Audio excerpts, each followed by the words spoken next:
was almost as if the Astros got rewarded for finishing with the worst record by playing the Twins and then the Athletics, two teams that struggle in the postseason. The Athletics are missing their best hitter in Chapman and were also struggling on the mound. So it's just a tough matchup for Houston to try to beat the Rays. We saw what the Rays could do pitching wise. Snell and Morton both went 5 innings, gave up 1 combined run. They won both games, close games, 2-1 and 4-2. But again, they come through. Rosarena just doesn't stop hitting the ball. And Mike Zunino now coming alive too. So the Rays are on cruise control right now and look to be geared up for their World Series run. Yeah, first let's go to the Braves Dodgers. You said they're tied right now. And, 0-0 in the second. Yeah, so you look at the Braves, and we know how fun this team is. You look at a Dodgers team where everyone's going with the Dodgers. Dodgers, at the beginning of the season, it was Yankees, Dodgers, World Series, lock it, because it's going to happen. Yankees fall short. Dodgers, it wasn't easy the whole entire time, but they have the players to come through and get the job done. They've done it thus far. This series is far from over. And the Dodgers are the Dodgers for a reason. They're the best team in baseball. The Braves, though, it's one thing, you're having fun playing, and another thing when you're a professional organization. I'm not trying to knock the Braves. They're not lackadaisical, but they show character, where the Dodgers are more like the Yankees, where it's like historical, professional. This is how we do things. And I think sometimes it's okay to just lay back and relax. Not if you're Kenley Jansen, though. But at the same time, this is a fun series to watch, especially with you got a young team going against. It's an underdog battle. You love underdog battles. Regardless of how good the Braves are, the Dodgers will always be the favorites. Looking at the Rays, Astros, remember, the Astros finished the year 2 games under 500. This is not a good baseball team. Yes, they're breaking all these home run records in the playoffs, but guess what? They're down 2-0 to a Rays team that you got to credit cash just because, and the analytic department, because everything to do with their shifts. I mean, last night's game, the Astros hit so many balls very hard off the bat. But every time the Rays players were in the right spot. And that goes back to, yes, they're a great defensive team. They don't make a lot of errors, but at the same time, it's shifting, doing this, doing that. I love the Rays are the ones that brought the opener to baseball, back to baseball. Yeah, there was never a thing. They brought it to baseball. Mm-hmm. And the shifting too. I think they were Joe Madden and Joe Madden before he went to the Cubs, he was really big into that, and they probably shipped the most out of many teams, and it pays off. Siri, shut up. Siri thought I was talking to her. Anyway, but you just look at the Rays, and you're getting clutch hitting too. Mm-hmm. And they say like, oh, Yankees rely too much on the home run ball. The Rays have relied on the home run ball the whole entire playoff run. Manuel Margot hits another home run. He hits a 3-run shot after Altuve makes an error. So just add salt in the wound. He's been great. You talk about Zunino. It's a guy that no one really even thought about, and he has the offensive prowess. He's also a good defensive catcher. Very good defensive catcher. And it's one thing as a Yankee fan, you want to see the Astros lose. I mean, I don't think any of us think we want the Astros to win. I heard some fan on the radio go, "Oh yeah, let's go Astros." I was like, "What?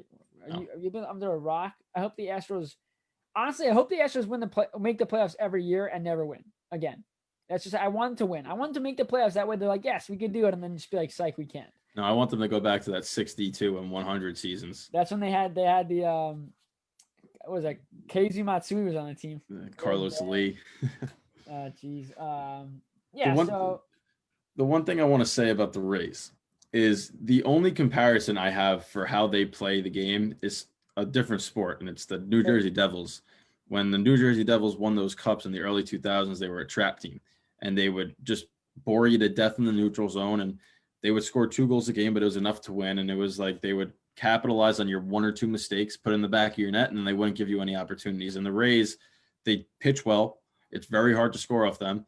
And if you make an error or 1 mistake, it seems that every time that run winds up scoring. So I think your dog agrees with me on that. And yeah, she said yeah. So that's what the Rays are like. And it's the hardest team to play against because their pitching is as good in the bullpen as it is as a rotation.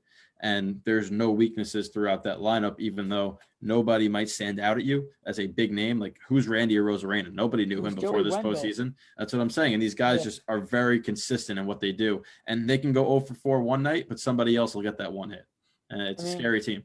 Yeah, we move on out of the Yankees and talk quickly about Deivi Garcia getting pulled after 1 inning, allowed a home run.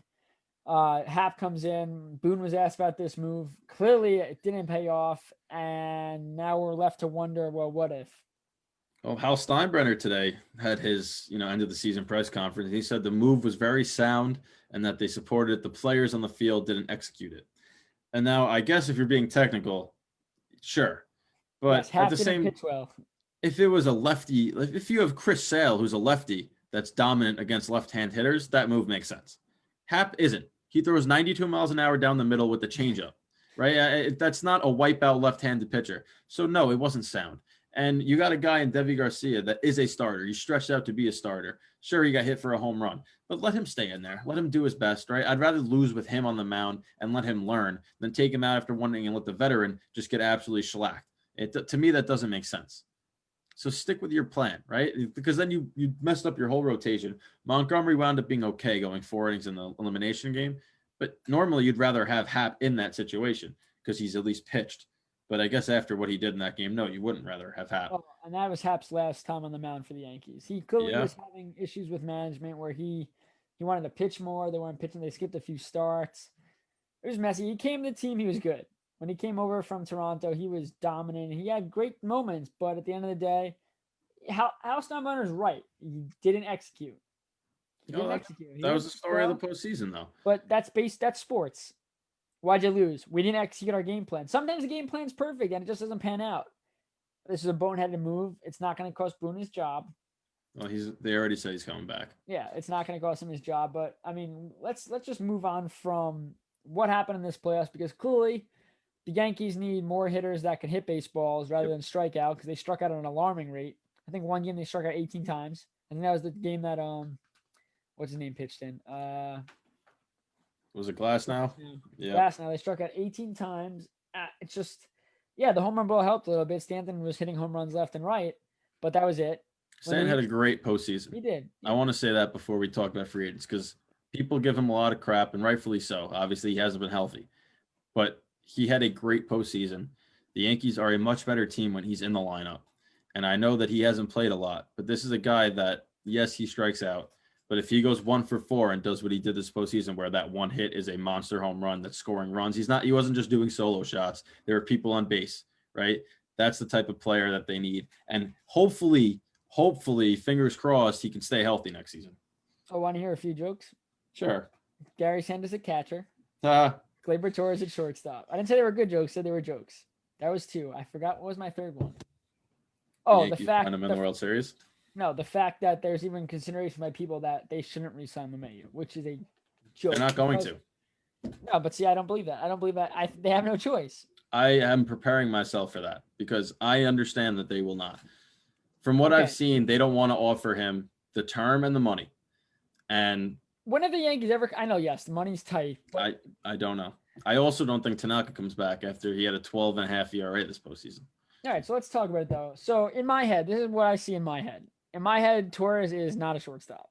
He will never be a shortstop. This was a mistake to begin with to even try him. Dieter Gregorius should have been brought back due to his clutchness and his skill, but I get why they didn't at the time. Gregorius is a free agent. I think you trade Voit for a number 2 pitcher. I said it before to you, Zach Plesac. Voit is at the top of his game right now. It probably can only go downhill. And this Yankees, it was a great gem to find. It probably means a lot to the organization that they could say, hey, look what we did to Voit. But it's now about team need. If you bring LeMahieu back, I think it's a sin to put him at first base, but it's probably what's best for the team. You have to play Torres. Torres showed that he could play second base. Yep. Gregorius, whether his defense, you like him or not on defense, he's a very good shortstop. Maybe he had a down year with a couple errors, blah, blah, whatever. Very good shortstop. LeMahieu goes to first. You have Torres at second base, Didi at short, because I guarantee he's not going to ask for that much. Urshela is your third baseman. Andujar, trade him, or if you're too late to trade him, he's a depth player on your bench. Frazier in left, Hicks in center, Judge in right. You keep Gardner. I think it's important that you keep Gardner for the fact that let's say Frazier doesn't pan out next year.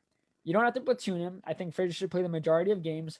You got a guy to come in and pinch run, a guy that could face right in and pitching, a dominant right-hander. You get Frazier out of there.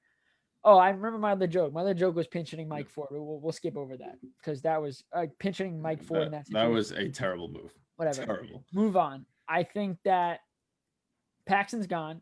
I think you try to re-sign Tanaka unless someone's really trying to outbid you, where I heard the Japanese team he played for is trying to get him to go back. Because apparently in Japan, he's close to Ichiro where it becomes you see him, you're seeing a god. Oh, he was dominant in Japan. I think his wife is a Japanese like pop star. So you got to think that he's like royalty there. So it might be enticing. It's similar to what Ilya Kovalchuk did where he went back home. But I think he still has enough. I feel like in a couple of years, maybe when he's like 36, then he can go back and live out that glory. But you also look at Zack Britton to be brought back because yes, has to. He pitched so much for a guy that you needed to be good, and he was good. Like he's their best reliever. Yes. I don't even think it's close. He's their best reliever. And quite frankly, given the way Chapman's gone, year after year after year after year, getting up those big. Yes, Chapman's a great closer. At the same time, Zack Britton was a closer on Baltimore, and he was a very good closer. He was a starter that failed as a starter, became a closer. Not that it's going to happen, but if they felt like they needed to move on from Chapman and put Britton as the closer, I am all for that move. Yep. So and then I think Hap's gone. I think Sanchez is here to stay. They're so high on him, but at the end of the day, he's not even a glorified DH because DH actually know how to hit. That's why they play the DH position. He can't do that. Higashioka has shown that he can handle it, and he's a very good defensive catcher. So it'll be really interesting to see what the Yankees do. But I think the first thing they have to do is re-sign LeMahieu, and you disagree. You don't think it's going to happen. I want them to. No, yes, but you don't think it's going to. They've disappointed me so many times where I just look at this and go, will they give an over 30-year-old guy a contract when they know they have all these other guys they're going to have to sign soon?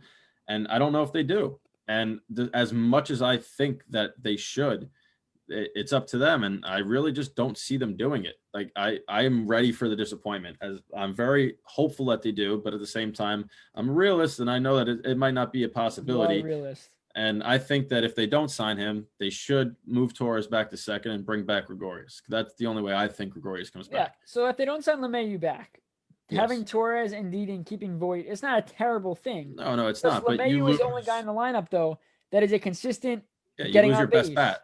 Yes. You lose your best bat. And then in regards to pitching, Paxton's gone. I don't know why he was hurt this whole time. You got to figure that out. He's gone. Hap's gone. Canadians usually hockey. The Canadian hockey players are tough. Anything else? Tanaka's interesting. That's the wild card for me. They could bring him back. They couldn't. But I think they needed to, because even when Severino's fully healthy, he's not good in the postseason. Like I know the Yankees fans want to talk about how good of a pitcher he is. He's very good in the regular season. He's not good in the postseason. There's no way to hide it, right? Even his first wild card start, we saw what happened. He got pulled in the first inning against the Twins. His second one.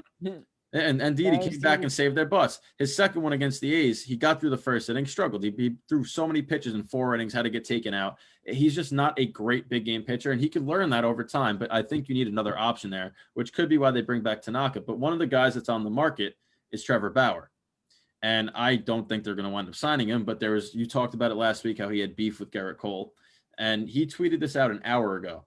He said, whatever chances there are of Garrett and I squashing this non-existent, fictitious beef, they're certainly higher than the chances of the former UCLA coach winning a College World Series, because the UCLA coach said something in the media today about that there's a better chance of earth burning up than Cole and Bauer ever squashing their feud. So basically, Trevor Bauer just said there is no feud between him and Garrett Cole, which that's good. Leaves the door open for the Yankees. Now, do they do it? No. I think that the Mets free agent Marcus Stroman may be a better option, expensive-wise, but they need another pitcher, another top 3 pitcher. Well, that's what I said. If you're going to trade Voit, now's the time, and get a guy like Plesac or even a number 2 somewhere else. But I think Voigt's value right now is so high, given the fact that he just led the MLB in home runs. Yep. That's going against a guy like, I don't know, Mike Trout, regardless of how